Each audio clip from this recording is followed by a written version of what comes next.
जब किसी देश पर अटैक बिना बॉर्डर पार किए किया जाए, बिना सैनिक भेजे किया जाए, फिर भी वो देश घुटनों पर आ जाए, तो इसे कहते हैं साइबर वार और साइबर अटैक। साइबर वार में कोई बम नहीं गिरता, कोई गोली नहीं चलती, कोई मिसाइल नहीं गिरती, लेकिन नुकसान जो है वो असली युद्ध जैसा ही होता है या असली युद्ध से ज़्यादा ही होता है, क्योंकि यहाँ हमला होता है देश के दिमाग पर। चलिए हम समझते हैं कि कैसे अगला वर्ल्ड वार सैनिकों से ज़्यादा साइबर अटैकर से लड़ा जाएगा। कैसे उस वार में किसी भी देश के पावर ग्रिड पर साइबर अटैक होगा, कैसे बैंकिंग सिस्टम पर साइबर अटैक होगा, कैसे रेलवे और ट्रांसपोर्ट पर साइबर अटैक होगा, कैसे किसी भी देश के डिफेंस सिस्टम पर साइबर अटैक होगा, और कैसे एआई आम इंसान के जीवन में फ़ायदेमंद से ज़्यादा खतरनाक है। कैसे एआई का गलत यूज पॉलिटिकल एजेंडे के लिए भी यूज किया जाएगा, और सबसे बड़ी बात कैसे इस साइबर अटैक का सबसे ज़्यादा खतरा भारत को है।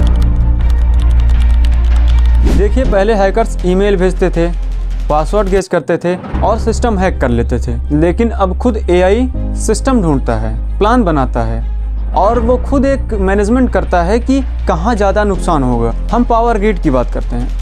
मान लीजिए किसी देश की बिजली चली जाए 1 घंटे, 2 घंटे, 3 घंटे के लिए, तो ये समझ लीजिए कि इस समय में उस देश की जान चली गई। यही है पावर ग्रिड पर साइबर अटैक। अटैकर्स पहले पावर कंट्रोल सॉफ्टवेयर का पैटर्न समझेगा, पीक लोड का समय पहचानेगा और ठीक उसी समय ब्लैकआउट कर देगा। हॉस्पिटल, एयरपोर्ट, मेट्रो सब एक साथ ठप। ये दिखेगा एक एक्सीडेंट जैसा, लेकिन ये होगा साइबर अटैक। सोचो यूपीआई ना काम करे, एटीएम बंद हो जाए, बैंकिंग सिस्टम फ्रीज हो जाए, इससे क्या होगा? इससे लोग पैनिक में आएंगे, और आज के समय में पैनिक ही सबसे बड़ा हथियार है। इस अटैक में एआई ट्रांजैक्शन को फेक और रियल में मिक्स कर देगा, फ्रॉड पकड़ में ही नहीं आएगा। और सिर्फ इतना ही जरूरी है एक इकोनॉमी को गिराने के लिए, क्योंकि अब इकोनॉमी गिराने के लिए किसी मिसाइल की नहीं बल्कि एक कोड की ही जरूरत है बस। देखिए, आज रेलवे पूरी तरह से डिजिटल है। टिकट बुक करना हो तो ऑनलाइन, ट्रेन टाइमिंग देखनी हो तो ऑनलाइन, अब सारी चीजें ऑनलाइन हो गई हैं, और यही साइबर अटैकर्स को आसान बना देता है। अटैकर सिग्नल टाइमिंग बदल देगा, रूट कंफ्यूज कर देगा, सेफ्टी सिस्टम बाईपास कर देगा, और यही साइबर वार की चालाकी है।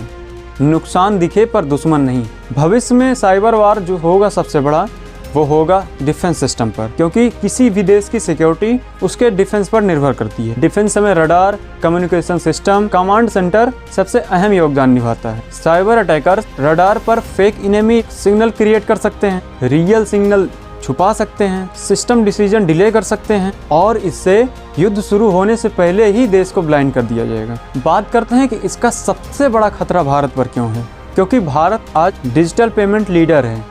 UPI, railways, transport, power grid connected, हर सेक्टर में भारत आगे है। अगर इंडिया पर बड़ा साइबर अटैक हुआ तो इंडिया की इकोनॉमी रुक सकती है, पब्लिक पैनिक कर सकती है और सिस्टम से ट्रस्ट छूट सकता है। एआई झूठ को सच जैसा बना देता है।